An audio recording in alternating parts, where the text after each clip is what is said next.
Nicole Talbot isn't quite old enough to vote, but the 17-year-old transgender high school junior is an active voice in her community, urging voters in Massachusetts to cast a ballot in favor of transgender rights this November. A statewide referendum on the ballot, the first one for transgender rights, could do away with protections for transgender people, including the rights to use restrooms and locker rooms that match their gender identity. Other states are closely watching the outcome. For Nicole, this 2-year-old law gave her and others like her a sense of safety and belonging.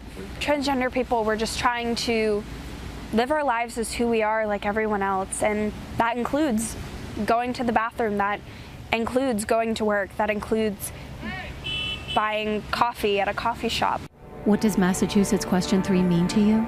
It means any man who says he is a woman can enter a woman's locker room, dressing room, or bathroom at any time, even convicted sex offenders. Yvette Olada is with Keep Massachusetts Safe, the group that collected the signatures needed to push this measure forward. And the idea is that we need to repeal this law because it allows convicted sex offenders to go into women's spaces and assault women.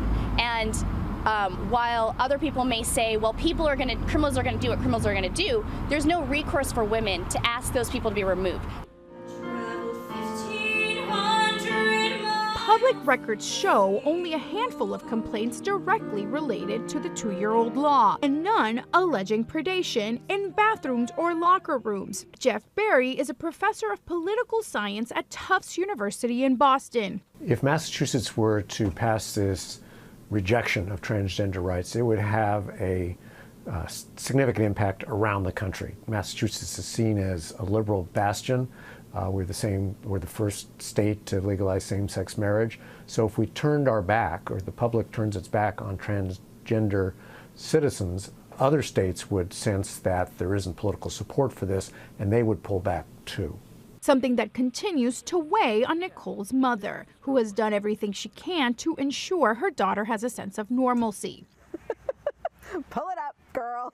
Massachusetts isn't alone in bringing the issue directly to voters. In April, Alaskans went to the polls in Anchorage and voted on a ballot measure that would keep similar protections for transgender people. More broadly, transgender rights activists fear their rights are at stake as President Trump and his administration push to undermine gains achieved prior to his election.